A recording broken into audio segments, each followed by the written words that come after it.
உலக நாடுகள் எல்லாம் அவங்களோட அடுத்த தலைமுறை வெப்பன்ஸை காட்டி மிரட்டிட்டு இருக்கும்போது இந்தியா மட்டும் ரொம்ப சைலண்டா ஒரு புரட்சியையே பண்ணிட்டு இருக்கு. நீங்க கேட்கலாம், அமெரிக்கா கிட்ட NGAD இருக்கு, சீனா கிட்ட J-36 இருக்கு, இந்த லிஸ்ட்ல நம்ம இந்தியா எங்கப்பா இருக்குன்னு. பதில், அது இன்னும் பயங்கர சீக்கிரட்டா இருக்கு. அது என்னன்னு தெரியுமா? AI வச்சு தானா பறக்கிற ஃபைட்டர் ஜெட்ஸ், சவுண்டை விட பல மடங்கு ஸ்பீட்ல சீறி பயிர ஹைப்பர்சோனிக் மிசைல்ஸ், கண்ணுக்கே தெரியாம எதிரியோட சிஸ்டம்ஸ் ஆஃப் பண்ற லேசர் வெப்பன்ஸ். இதெல்லாம் வெறும் கற்பனை இல்ல, இதுதான் இந்தியாவுடைய ஃபியூச்சர் வார்ஃபேர். இந்த சீக்ரெட் வெப்பன்ஸ் உலக மேடையில இந்தியாவோட தலையெழுத்தை எப்படி மாத்த போகுது? இன்னைக்கு நம்ம 6th ஜெனரேஷன் வெப்பன்ஸை பத்தியும் வருங்காலத்துல நாம என்னெல்லாம் எதிர்பார்க்கலாம்னு கொஞ்சம் டீடைலா பார்க்க போறோம். இந்த வீடியோல நீங்க இதுக்கு முன்னாடி கேள்விப்படாத பல விஷயங்கள் காத்துட்டு இருக்கு. இந்த வீடியோ ரொம்பவே இன்ட்ரெஸ்டிங்கா இருக்கும், சோ ஸ்கிப் பண்ணாம கடைசி வரைக்கும் பாருங்க.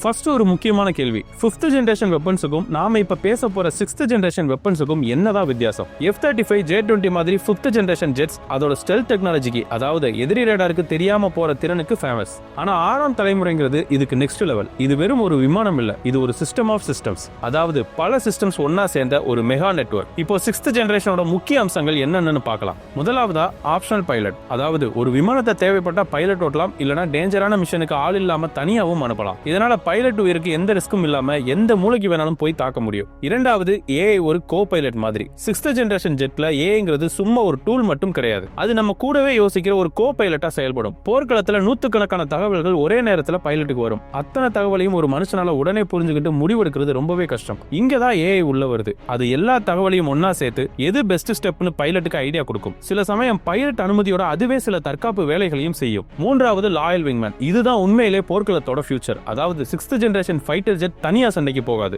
அதை சுத்தி பல ஆளில்லா லாயல் விங்மேன் விமானங்கள் ஒரு டீமா போகும். இந்த ஆளில்லா விமானங்கள் மெயின் விமானத்துக்கு ஒரு பாதுகாப்பு கவசமா இருக்கும். எதிரி ஏவுகணைகளை தம் மேல திருப்பி விட்டு மெயின் விமானத்துல இருக்கிற பைலட்டை காப்பாத்தும். ஒரு செஸ் கேம்ல ராஜாவை காப்பாத்த சிப்பாய் முன்னாடி நிக்கும்ல, அதே மாதிரி தான் இது. நான்காவது, hyper connectivity. 6th generation jet வானத்துல பறக்கிற ஒரு சூப்பர் கம்ப்யூட்டர்னே நம்ம சொல்லலாம். அது விண்வெளியில இருக்கிற சேட்டலைட், கடல்ல இருக்கிற போர்க்கப்பல்கள், தரையில இருக்கிற வீரர்கள்னு எல்லார் கூடவும் ஒரு செகண்ட் கூட லேட் ஆகாம தகவல்களை பரிமாறிக்கும். இதனால மொத்த பேட்டில் ஃபீல்டும் ஒரே பைலட்டோட கண்ட்ரோலுக்கு வந்துடும். No, advanced stealth. 5th generation விமானங்களோட ஸ்டெல்த் ரேடார் அலைகளை மட்டும் தான் தடுக்கும். ஆனா 6th ஜெனரேஷன்ல விமானத்தோட இன்ஜின் ஹீட்டை குறைக்கிற தெர்மல் ஸ்டெல்த், எலக்ட்ரானிக் சிக்னல்களை மறைக்கிற எலக்ட்ரானிக் ஸ்டெல்த்னு பல விஷயங்கள் இருக்கும். சிம்பிளா சொல்லணும்னா எதிரியால பார்க்கவோ கேட்கவோ ஃபீல் பண்ணவோ முடியாது. கடைசியா, டைரக்ட் எனர்ஜி வெப்பன்ஸ், அதாவது டியூஸ்னு சொல்லுவாங்க. இது லேசர், மைக்ரோவேவ் மாதிரியான ஆயுதங்கள். புல்லட் தீந்துருச்சு, மிசைல்ஸ் காலி ஆகிருச்சுங்கிற கவலையே இல்லாம ஒளியோட வேகத்துல எதிரியோட ட்ரோன்களையும் ஏவுகணைகளையும் சுட்டு வீழ்த்த முடியும். இந்த எல்லா அம்சங்களும் சேரும் போதுதான் அது ஒரு 6th ஜெனரேஷன் வெப்பன். இப்போ கேள்வி என்னன்னா, இந்த ஹைடெக் ரேஸ்ல நம்ம இந்தியா எங்க இருக்கு?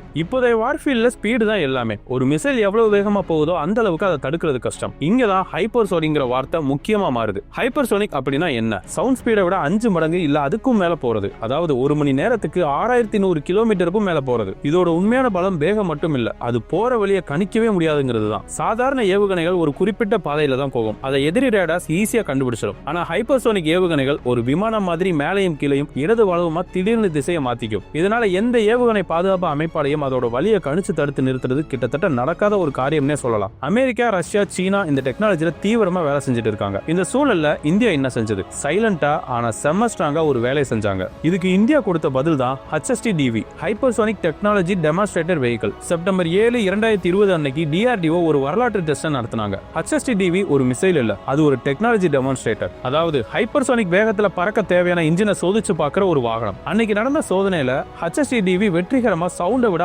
6 மடங்கு வேகத்துல சீறி பாஞ்சது. இந்த வெற்றி சொந்தமா ஸ்கிராம்ஜெட் இன்ஜினை வெற்றிகரமா சோதிச்ச உலகின் 4வது நாடுங்கிற பெருமையை இந்தியாவுக்கு கிடைச்சது. இந்த ஸ்கிராம்ஜெட் இன்ஜின் தான் ஹைப்பர்சோனிக் பயணத்தோட இதயமே. இந்த டெக்னாலஜில இந்தியா ஜெயிச்சது நாமளும் ஹைப்பர்சோனிக் வெப்பன் செய்ய முடியும்னு உலகத்துக்கே காட்டுச்சு. HST-DV வெற்றிக்கு பிறகு இந்தியாவோட அடுத்த கட்ட திட்டங்கள் இன்னும் சீக்கிரட்டா இருக்கு. இது கூடவே இந்தியா ரஷ்யா கூட்டு தயாரிப்பான பிரம்மோஸ் ஏவுகணையோட அடுத்த வருஷனான பிரம்மோஸ் 2 ஹைப்பர்சோனிக் மிசைலும் டெவலப்மெண்ட் ஸ்டேஜ்ல இருக்கு. இது ஒளியை விட 5 மடங்குக்கும் மேலான வேகத்துல சுமார் 1000 கிலோமீட்டர் தூரம் வரைக்கும் சென்று தாக்க திறன் கொண்டதா இருக்கலாம்னு சொல்லப்படுது. இந்த ஹைப்பர்சோனிக் திட்டங்கள் இனிமேல் எதிரி நாடுகள் இந்தியாவை தாக்குறதுக்கு முன்னாடி பல முறை யோசிக்க வைக்கும். ஏன்னா அவங்களால தடுத்து நிறுத்தவே முடியாத ஒரு வெப்பன் இந்தியா கையில இருக்கும். ஒரு நாட்டோட ராணுவத்துக்கு விமானப்படை தான் முதுகெலும்பு. அந்த முதுகெலும்புக்கு ஸ்டெல்த் தொழில்நுட்பமும் AIM தான் எதிர்கால கவசம். இதை உணர்ந்த இந்தியா பல வருஷத்துக்கு முன்னாடியே ஒரு ட்ரீம் ப்ராஜெக்டை ஸ்டார்ட் பண்ணாங்க. அதோட பேர் தான் AMCA, அதாவது advanced medium compact aircraft. AMCA ஒரு போர் விமானம் இல்ல, அது அமெரிக்காவோட F-35, சீனாவோட J-20 மாதிரி உலகத்தோட டாப் ஸ்டெல்த் ஜெட்களுக்கு இந்தியா கொடுக்கிற பதிலடி. இந்த 25 டன் எடை கொண்ட இரட்டை இன்ஜின் விமானம் 5th ஜெனரேஷன் மற்றும் 6th ஜெனரேஷன் டெக்னாலஜியோட ஒரு மிக்ஸா டிசைன் பண்ணிருக்காங்க.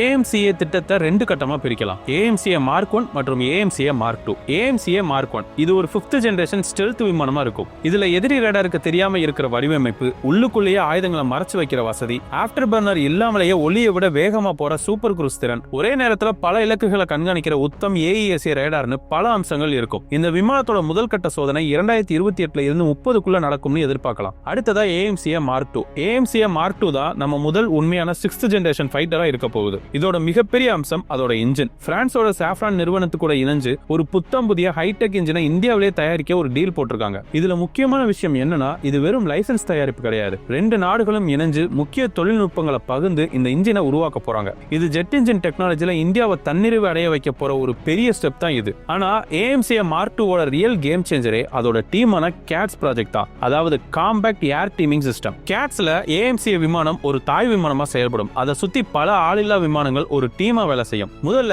CATS warrior. இதுதான் AMCA ஓட விசுவாசமான விங்மேன். இது AMCA கூடவே பறந்து அதுக்கு பாதுகாப்பா இருக்கும். எதிரி ஏவுகணை வந்தா நடுவுல புகுந்து அந்த மிசைலை தாம் மேல வாங்கிக்கிட்டு பைலட்டை காப்பாத்தும். அடுத்தது CATS ஹண்டர். இது தாய் விமானத்துல இருந்து ஏவப்படுற ஒரு ஸ்டெல்த் க்ரூஸ் ஏவுகணை. இது தரை இலக்குகளை துல்லியமா தாக்கி அளிக்கும். மூணாவதா CATS Alpha S. இதுதான் ரியல் கேம் சேஞ்சரே. தாய் விமானத்துல இருந்து டஜன் கணக்கான சின்ன சின்ன தற்கொலைப்படை ட்ரோன்கள் ஒரு தேனி கூட்டம் மாதிரி மொத்தமா வெளியே வந்து எதிரியோட ரேடார்கள், கம்யூனிகேஷன் டவர்ஸ்னு எல்லாத்தையும் தாக்கி அளிக்கும். நான்காவதா CATS Infinity. இது ரொம்ப உயரத்துல பல வாரங்கள் தொடர்ந்து பறக்கக்கூடிய ஒரு சோலார் பவர் ஆளில்லா விமானம். இது ஒரு செயற்கைக்கோள் மாதிரி மொத்த போர்க்களத்தையும் கண்காணிக்கும். யோசிச்சு பாருங்க, ஒரு AMCA பைலட் எதிரி பார்டருக்குள்ள போகாமலேயே தூரத்துல இருந்து இந்த ட்ரோன் படையை வச்சு ஒரு பெரிய அட்டாக்க பண்ண முடியும். இதுதான் இந்தியாவோட 6ஆம் தலைமுறை வான்படை பலம். போரோட ஃபியூச்சர் வாருங்கிறது வெறும் பாம்ஸ் மட்டும் கிடையாது, அது லைட்லயும் எனர்ஜிலையும் கூட இருக்கு. நாம பேச போறது டைரக்டட் எனர்ஜி வெப்பன்ஸ் பத்தி, அதாவது லேசர் மற்றும் உயர் சக்தி மைக்ரோவேவ் ஆயுதங்கள். இந்த துறையில இந்தியாவோட ரகசிய திட்டம் ப்ராஜெக்ட் துர்கா 2. DRDO துர்கா 2ங்கிற பெயர்ல ஒரு பவர்ஃபுல் லேசர் வெப்பனை உருவாக்குற வேலையில இருக்கிறதா சில நியூஸ் வருது. இந்த ஆயுதம் எதிரி ட்ரோன்கள், ஏவுகணைகள் மற்றும் பீரங்கி குண்டுகளை வானத்திலேயே சுட்டு வீழ்த்தும் திறன் கொண்டதா இருக்கும். DRDO ஏற்கனவே 25 கிலோவாட் லேசரை சக்சஸ்ஃபுல்லா டெஸ்ட் பண்ணிட்டாங்க.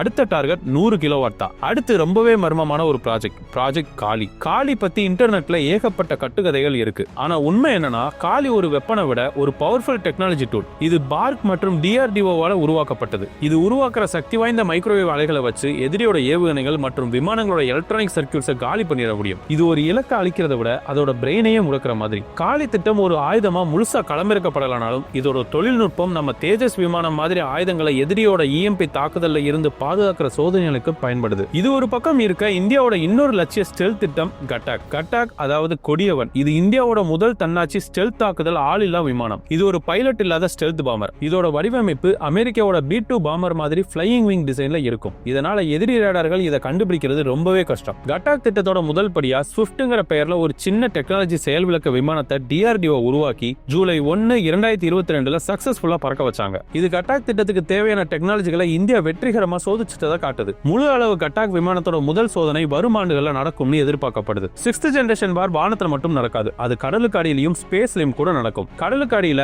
இந்தியா SSN, அதாவது அணுசக்தியில இயங்குற தாக்குதல் நீர்மூழ்கி கப்பல்களை உருவாக்குற திட்டத்துல தீவிரமா இருக்கு. இந்த நீர்மூழ்கி கப்பல்கள் எதிரியோட போர்க்கப்பல்களையும் நீர்மூழ்கி கப்பல்களையும் வேட்டையாடுற சைலண்ட் ஹண்டர்ஸ்னு நம்ம சொல்லலாம். இந்தியாவோட 3வது விமானம் தாங்கி கப்பலான INS விஷால் பத்தின பேச்சுவார்த்தையும் போயிட்டு இருக்கு. இப்போ இருக்க INS விக்ராந்த் மாதிரியே இதுவும் ஸ்டோபார் தொழில்நுட்பத்துல இருக்கலாம். ஆனா கேட்டோபார் போன்ற மேம்பட்ட தொழில்நுட்பங்களை இணைக்கிறது ஒரு லாங் டர்ம் கோலா பார்க்கப்படுது. இது AMCA மாதிரி ஹெவி ஃபைட்டர் ஜெட்ஸையும் கப்பல்ல இருந்து ஆபரேட் பண்ண முடியும். விண்வெளியில இந்தியா 2019 மிஷன் சக்தி சோதனை மூலமா எதிரி சேட்டலைட்டை தாக்கி அழிக்க முடியும்னு நிரூபிச்சுட்டாங்க. இதுக்கு அடுத்த கட்டமா செயற்கைக்கோள்களை அழிக்காம அதோட சிக்னலை ஜாம் பண்றது, லேசர் மூலமா அதோட சென்சார்களை குருடாக்குறது மாதிரியான திறன்களையும் இந்தியா உருவாக்கிட்டு வருது. கடைசியா சைபர் உலகம். இந்த எல்லா 6th ஜெனரேஷன் ஆயுதங்களும் நெட்வொர்க் மூலமா இணைக்கப்பட்டிருக்கும். இந்த நெட்வொர்க்கை பாதுகாக்க இந்தியா ஒரு வலுவான டிஃபென்ஸ் சைபர் ஏஜென்சின்னு ஒன்ன உருவாக்கி இருக்காங்க. இந்தியாவோட இந்த 6th ஜெனரேஷன் ஆயுதங்கள் வெறும் டெக்னாலஜி மட்டும் இல்ல, இது ஒரு பெரிய பொலிட்டிக்கல் செஸ் கேம். நமக்கு ஒரே நேரத்துல சீனா, பாகிஸ்தான் 2 பக்கமும் சேலஞ்ச் இருக்கு. சீனாவோட J-20 ஸ்டெல்த் விமானம், ஹைப்பர்சோனிக் ஏவுகணைகளுக்கு நம்ம AMCA கட்டாக் மற்றும் ஹைப்பர்சோனிக் ஏவுகணைகள் டைரக்ட் பதிலடியா இருக்கும். இத போற தவிர்க்கவும், ஒருவேளை சண்டை வந்தா அதுல ஜெயிக்கவும் நமக்கு உதவும். பல வருஷமா இந்தியா உலகத்திலேயே அதிகமா வெப்பன்ஸ் இறக்குமதி பண்ற நாடுகள்ல ஒன்னா இருந்தது.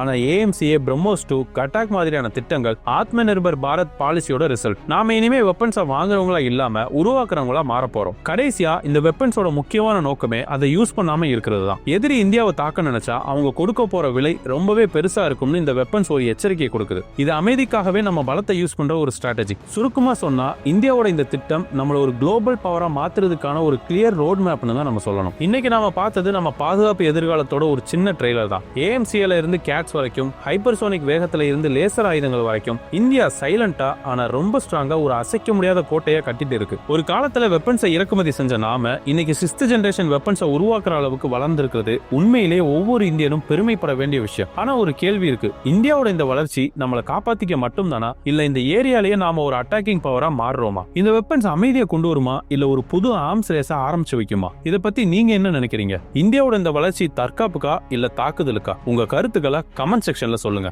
இந்த வீடியோ உங்களுக்கு பிடிச்சிருந்தா லைக் பண்ணுங்க, உங்க நண்பர்களோட ஷேர் பண்ணுங்க. இன்னும் இது மாதிரி வீடியோக்களுக்கு நம்ம தமிழ் தேடல் சேனலை சப்ஸ்கிரைப் பண்ணி பக்கத்துல இருக்க பெல் ஐகானையும் பிரஸ் பண்ணிக்கோங்க. இதே மாதிரியான இன்னொரு சுவாரஸ்யமான பதிவுல உங்களை நான் சந்திக்கிறேன். அதுவரை நன்றி, வணக்கம்.